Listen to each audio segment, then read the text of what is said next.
إن الحمد لله نحمده ونستعينه ونستغفره ونعوذ بالله من شرور أنفسنا ومن سيئات أعمالنا من يهده الله فلا مضل له ومن يضلل فلا هادي له أشهد أن لا إله إلا الله وحده لا شريك له وأشهد أن محمدا عبده ورسوله يا أيها الذين آمنوا اتقوا الله حق تقاته ولا تموتن إلا وأنتم مسلمون يا أيها الناس اتقوا ربكم الذي خلقكم من نفس واحدة وخلق منها زوجها وبث منهما رجالا كثيرا ونساء واتقوا الله الذي تساءلون به والأرحام إن الله كان عليكم رقيبا يا أيها الذين آمنوا اتقوا الله وقولوا قولا سديدا يصلح لكم أعمالكم ويغفر لكم ذنوبكم ومن يطع الله ورسوله فقد فاز فوزا عظيما.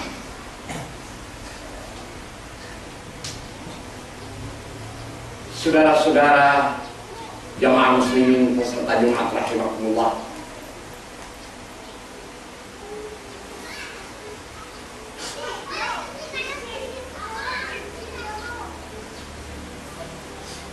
tidak seorang pun di antara kita yang mendambakan kecelakaan untuk dirinya. Tidak seorang pun dari kita sepanjang akalnya masih sehat mengingini kerugian untuk dirinya. Tapi justru sebaliknya, semuanya ingin menempatkan diri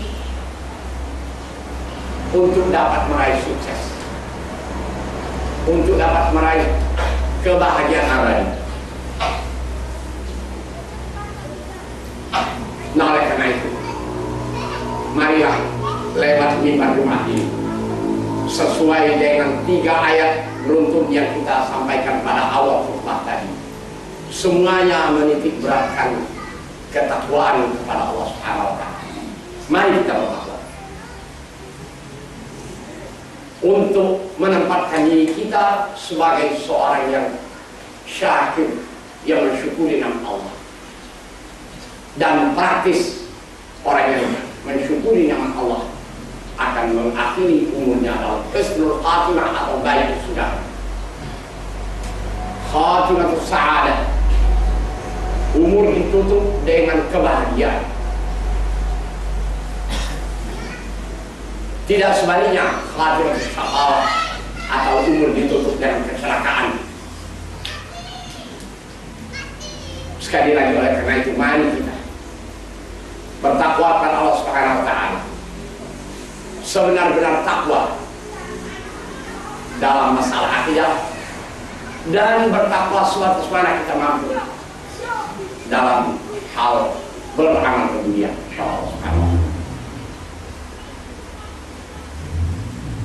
Allah berfirman dalam Al-Quran,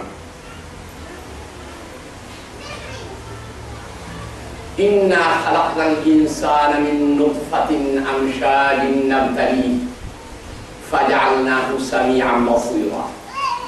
Inna hadainahu sabila imma syakiran wa imma kafura. Ketahuilah Allah, sungguhnya kami menciptakan manusia, kami menciptakan makhluk yang bernama manusia, berstatus manusia. Siapa dia? Saya, Anda, kita semua, dan yang lainnya.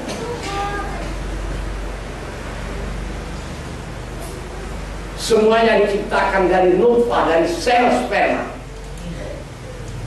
yang sudah dicampur, amsyadin yang sudah dicampur, dalam arti kata membuahi ovum ibu kita. Untuk selanjutnya kami akan mengujinya supaya dia siap untuk diuji. Kami lengkapi, kami sempurnakan khilqah kejadiannya dengan persepsi atau idrak.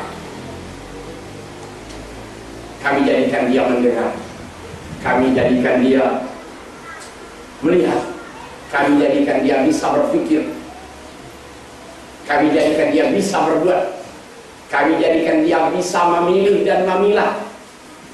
Kami jadikan dia dapat membedakan yang mudarat dan yang manfaat.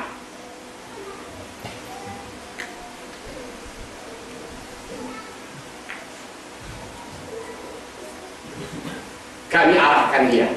Di depannya terbentang dua jalur.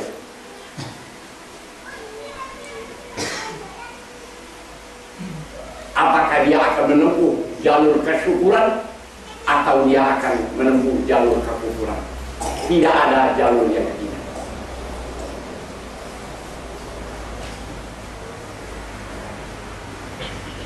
Kalau dia menempuh jalur kesyukuran, maka dia bernama syakir, imma syakiran. Kalau dia memilih jalan yang lain, berperingkatlah dia sebagai kafur yang mengingkari nikmat Allah, tidak memanfaatkan nikmat Allah, menyalahgunakan nikmat Allah. Nikmat Allah disia-siakan. Nah, hanya ini terbentang di hadapan kita, ya, jalur syukur dan kufur.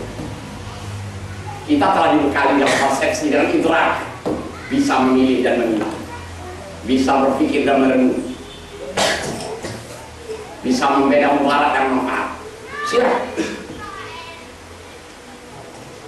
Nah, di sini Allah Subhanahu wa Ta'ala memberi gambaran secara sangat global. Mari kita menafsirkan ayat ini lebih lanjut melalui hadis Nabi Sallallahu Alaihi Wasallam yang diriwayatkan dari Abdullah bin Mas'ud, riwayat Bukhari Muslim. Apa kata Rasulullah seputar penciptaan manusia dan akhirnya, akhir dari perjalanan hidupnya? Inna ahadakum yujma'u khalquhu fi batni ummi 40 yawman nutfah thumma yakunu 'alaqatan mithla dhalik thumma yakunu mudghatan mithla dhalik thumma yursalu ilayhi al-malak fayanfukhu fihi ar-ruh wa yu'mar bi 4 kalimatin bikatbi rizqihi wa ajalihi wa amalihi wa syaqiyyun aw sa'iyyun.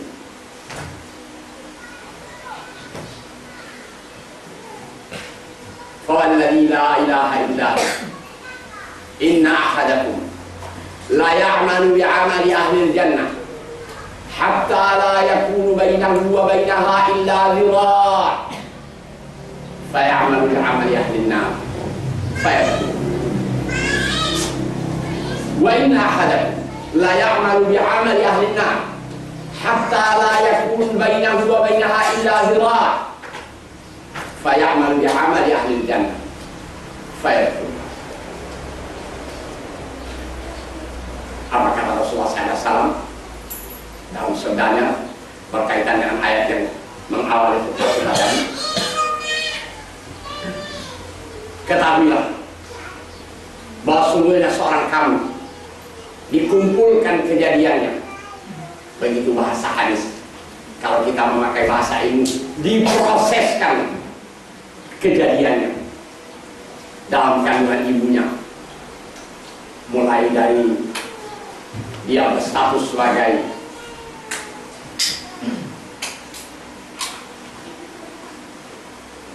pre-embryonic, kemudian meningkat menjadi embrio, kemudian meningkat lagi menjadi janin, sampailah berusia 42 minggu saatnya dia. Jadi Rasulullah menceritakan di sini dalam bahasa yang sangat sederhana, 40 hari dia masih berwujud sebagai nutfah, masih berwujud sebagai sel, kemudian dia memproses menjadi sesuatu yang lengket bergantung kuku dan penampilannya kayak lintah. Kemudian dia berubah lagi menjadi seperti daging yang telah dikunyah. Genaplah dia berusia dalam kandungan ibunya 120 20 hari atau 17 minggu.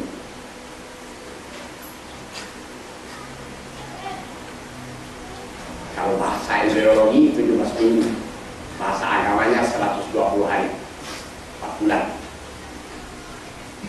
Nah, pada saat itu diutuslah malaikat untuk mendatangi rahim ibunya, lalu meniup roh, yaitu memberi idrak atau persepsi, bukan menghidupkan. Kalau hidup toh sudah hidup, kalau tidak hidup tidak bisa memproses. Kita sudah hidup dari saat kita masih sel sperma ayah kita. Kita masih dalam testis ayah kita. Kita sudah hidup. Jadi pengertian meniup roh di sini bukan memberi kehidupan, akan tetapi memberi idrak atau persepsi, sehingga matanya siap untuk melihat, ada telinga siap untuk mendengar, ada lidah siap untuk merasa, ada kulit dan reseptor yang ada di bawah kulit siap untuk merasa dan meraba, ada hidung siap untuk mencium. Itu pengertian roh. Langsung sang malaikat diperintah Allah untuk mencatat 4 sesuatu yang berkaitan dengan diri kita. Apa yang dicatat pada waktu itu? Bikat rizqi, mencatat takaran rezeki, sukatan rezekinya, kadar rezekinya, banyak sedikit rezekinya. Apakah kepada kita diserah sebuah kanting, apakah sebuah liter, apakah sebuah ganta, apakah sebuah kaleng, apakah sebuah dan seterusnya dan seterusnya. Yang diserahkan kepadanya kanting, ya lebih dari kanting, dia menerima doa. Itulah untuk kita. Ada seterusnya dan seterusnya. Kemudian apa lagi? Untuk mencatat ajalnya. Dia diberi kesempatan menempuh hidup ini dalam durasi waktu sekian. 60 ya 60 tahun, 70 ya 70, 1 bulan ya 1 bulan. Bila jaa ajaluhum la yastaqimuna sa'atan wa la yastaqdimun. Bila mana sudah jatuh tempo, ya ajalnya tidak bisa diundur barang sesaat ataupun dipercepat barang sesaat. Tepat waktu. Yang ketiga, mencatat tingkah laku, sepak terjang, tindak tanduk, amal perbuatan selama hidup ini.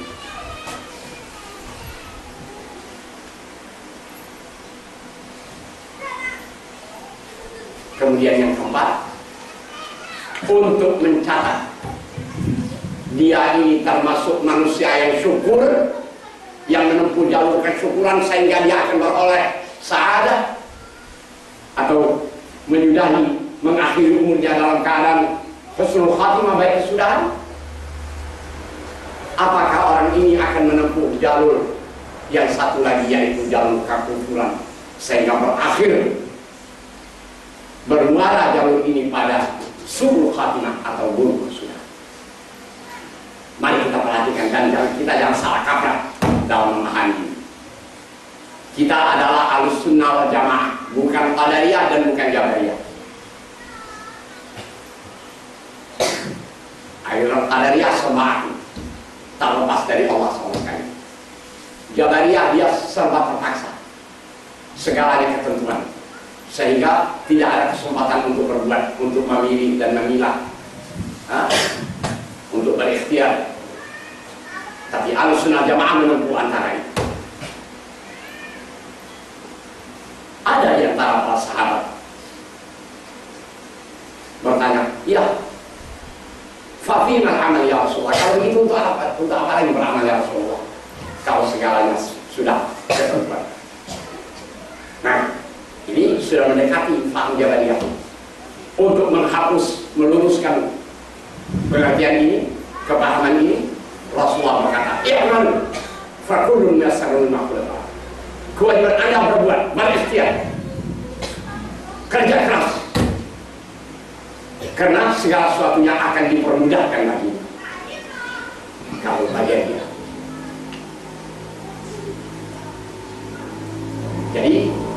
sangat keliru kalau hanya berpangku tangan tidak berbuat, ya, karena keliru dalam memahami hadis tadi. Kita berpeluang mendapat kesempatan untuk meletak diri kita pada jalur syukur. Praktis akan berakhir dengan husnul khatimah atau baik sunnah.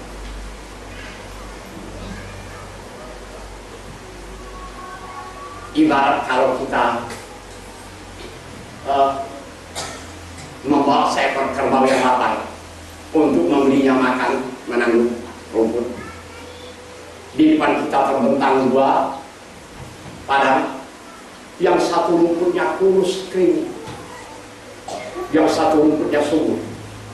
Apakah kita terpaksa membawa kerbau kita ini ke padang yang rumputnya kering? Apakah kita bisa memilih? Sepanjang otak yang masih sehat, tentu tidak terpaksa. Bisa. Tidak harus saya membawa kerbau saya ke padang yang serba kering, tapi bisa saya membawa kerbau saya ke padang yang rumputnya subur. Nah, oleh karena itu ya ibadallah, tadi ujung hadis itu Rasulullah menyebut masalah takdir, ya, bahwa seorang kami beramal dia dengan amal orang surga dalam zahirnya. Ditengok orang banyak, nampaknya dia beramal dengan amal orang surga. Sehingga dalam pandangan seakan-akan antara dia dengan surga masih bersisa 11 tahun. Selangkah langsung masuk surga, kira-kira begitu. Nah, kesempatan biji sempit ini, ya, dipergunakannya untuk berbuat hal-hal yang tidak diridhoi Allah. Lalu beramal dia dengan amal orang neraka. Beramal maksudnya dengan amal yang tidak diridhoi Allah. Mati dia dalam keadaan ini. Terus suul khatimah, na'udzubillah. Allahumma inna nas'aluka husnul khatimah wa na'udzubika min su'il khatimah.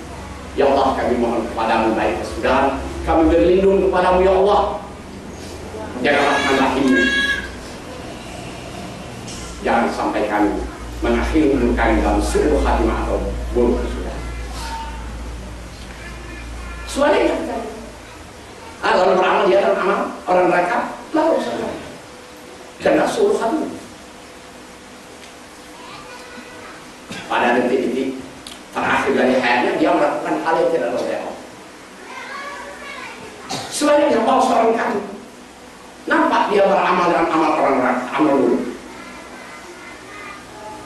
sehingga dalam pandangan mata penilaian orang banyak tinggal satu hasta antara dia dan neraka, hanya selangkah. Nah, masih ada sisa umur yang sedikit ini, dia beramal dengan amal yang baik. Amal yang baik menghapus amal yang buruk. Innal hasanat yudhibnas sayyi'at. Amal-amal kebaikan yang baik itu menghapus dosa. Apalagi akidah yang tulus, mulus, murni, yang betul melerai dosa.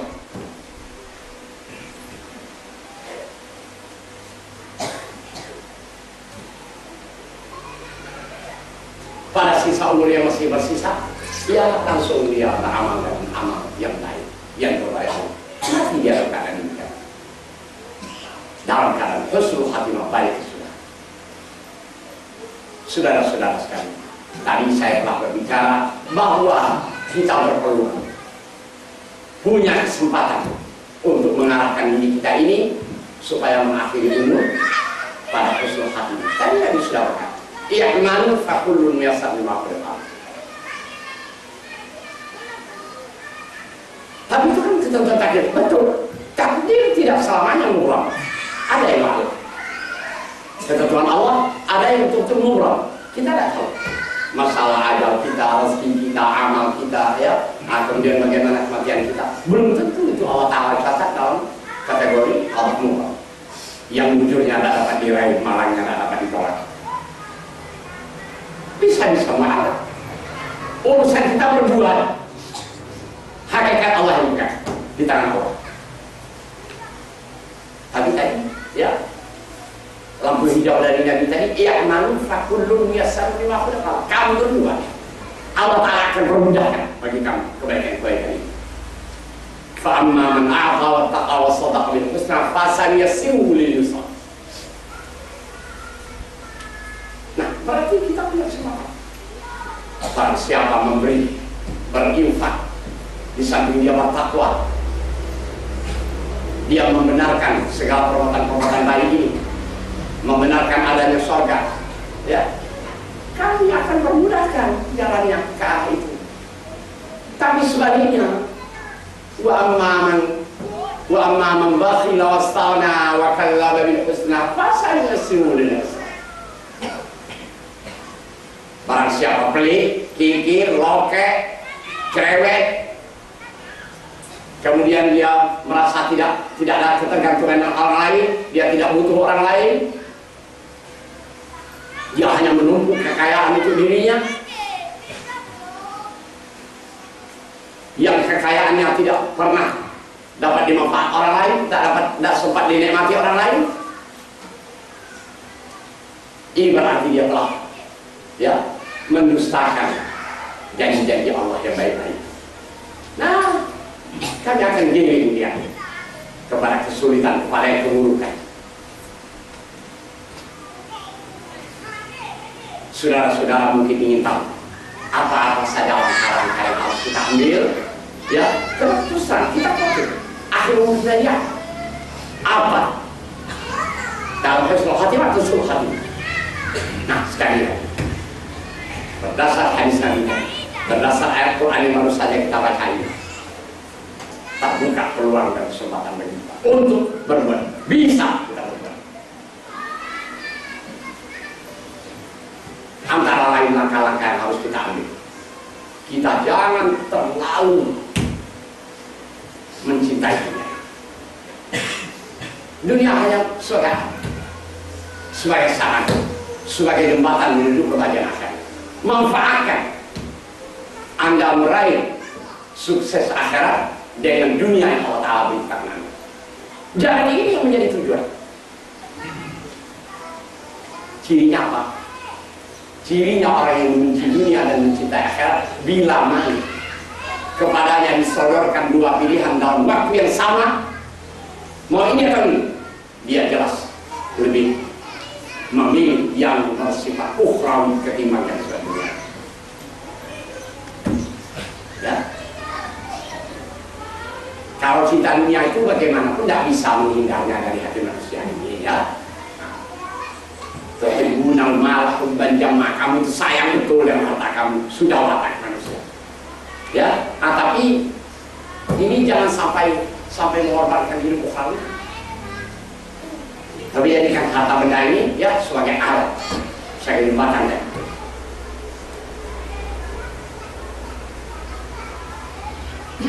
Kemudian perhatiannya dalam urusan ibadah.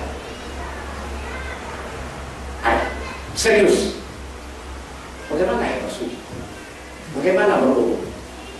Apa-apa saja yang harus diketahui yang menyebabkan mandi janabah, mandi wajib. Perhatiannya serius, ya, tidak mensepelekan urusan itu. Dan seterusnya ibadah-ibadah yang lain. Ada perhatian.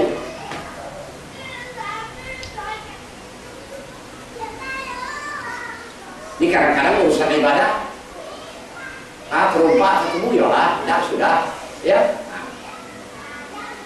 harus jadi hati, jadi himmah, jadi perhatian.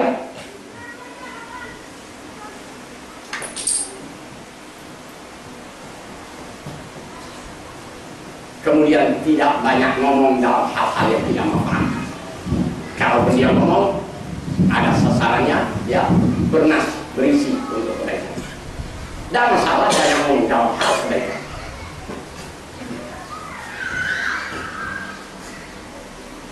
Kemudian terutama secara spesifik memperhatikan urusan salat terutama dibanding ibadah yang lain, terutama salat wajib. Kemudian bersifat selektif terhadap apa yang akan dimiliki, apakah akan dimakan apakah akan dipakai, apakah akan dihuni, apakah yang akan digendera, apakah yang akan dimiliki. Bersikap milih halal atau haram. Wah, saya ini terdesak lah, kalau perlu leasing lah, ya mobil ini di leasing perlu. Subhanallah, hati itu namanya, halal haram hantam saja. Jangan yang akan kita miliki baik akan masuk perut, akan kita pakai, akan kita huni, akan kita belanjakan kepada anak-anak, infakkan kepada anak istri, atau harta yang akan kita miliki, tanah, sawah, ladang, kendaraan dan lain-lain sebagainya. Milih dari mana ini datangnya. Jangan asal dapat. Nah, kemudian antara lain upaya-upaya kita menuju husnul khatimah, ia selalu berkonco dan mendekati diri dalam orang-orang baik, dalam orang saleh. Kenapa? Almaru ma'aman ahab, yuhsyarul mar ma'aman ahab. Allah akan membangkitkan seorang dengan siapa yang dia menaruh simpati, yang dia cintai, yang dia akrab. Nah, bersama-sama dengan itu Allah Ta'ala bangkitkan. Kalau lebih menaruh simpati, ya mendekati orang-orang buruk, gimana tuh orang buruk di akhirat nanti? Nah, nauzubillah, kita akan nanti bersama dia. Yuhsyarul mar ma'aman ahab. Allah akan membangkitkan seorang dengan siapa yang cintai. Nah, itulah dia nanti bersama-sama. Makanya kita disuruh mendekati orang-orang saleh, orang baik. Kemudian orang yang tidak arogan. Ini yang menyebabkan kita husnul khatimah, mencapai husnul khatimah baik sudah kan. Tidak arogan, tidak angkuh, tidak congkak, tidak takabur, tapi rendah hati. Demikian juga orangnya tangan terbuka, tidak pelit, tidak lokek, tidak kikir, tidak cerewet, sakhiyan karimah. Kalau tidak bersifat yang demikian, dia diancam dengan ayat wa yamna'unal ma'un. Dia dianggap orang yang mendustakan agama. Kadang-kadang orang salah berpikir, ini harta saya yang peroleh, kenapa orang lain memanfaatkannya? Zakat saya bayar, ya sudah, ini untuk saya. Dianggapnya tidak berdosa. Yang penting saya tidak mengusik punya orang lain. Berdosa. Wa yamna'unal ma'un. Hartanya tidak sempat dimanfaatkan orang lain, tidak sempat untuk menegakkan syiar agama, tidak diinfak.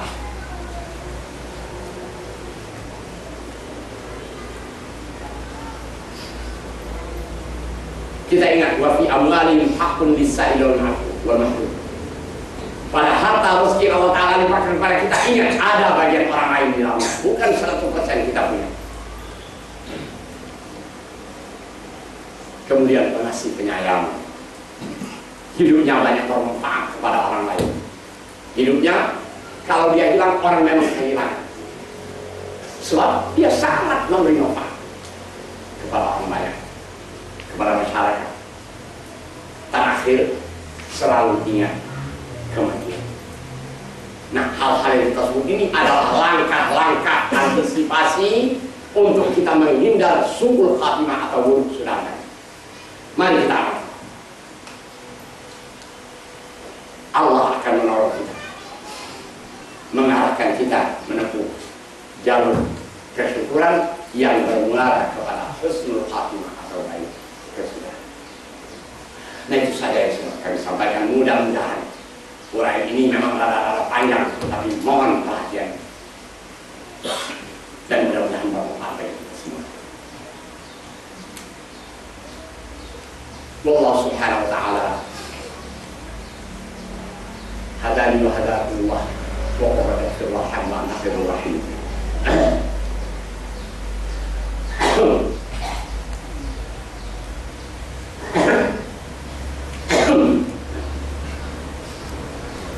Alhamdulillah, asyhadu an la ilaha illallah wa asyhadu anna Muhammadan abduhu wa rasuluhu sallallahu alaihi wa ala alihi wa sahbihi wasallam. Ibadallah ittaqullah fis sirri wal 'alan wa tajibul fawahish ma dhahara minha wa ma batan. Wa'lamu anna Allah shalla 'ala nabiyyi qadima faqala ta'ala mukhbiran wa amira inna Allaha wa malaikatahu yusalluna 'alan nabi يا أيها الذين آمنوا صلوا عليه وسلموا تسليما. اللهم صل على محمد وعلى آل محمد كما صليت على إبراهيم وعلى آل إبراهيم إنك حميد مجيد. وبارك على محمد وعلى آل محمد كما باركت على إبراهيم وعلى آل إبراهيم إنك حميد مجيد. اللهم اغفر لنا وارحمنا وعافنا واعف عنا. اللهم اختم لنا بالسعادة ولا تختم علينا بالشقاوة. اللهم اختم لنا بالسعادة ولا تختم علينا بالشقاوة. اللهم اختم لنا بالسعادة ولا تختم علينا بالشقاوة. ربنا تقبل منا إنك أنت السميع العليم وتب علينا إنك أنت التواب الرحيم. ربنا آتنا في الدنيا حسنة وفي الآخرة حسنة وقنا عذاب النار والحمد لله رب العالمين.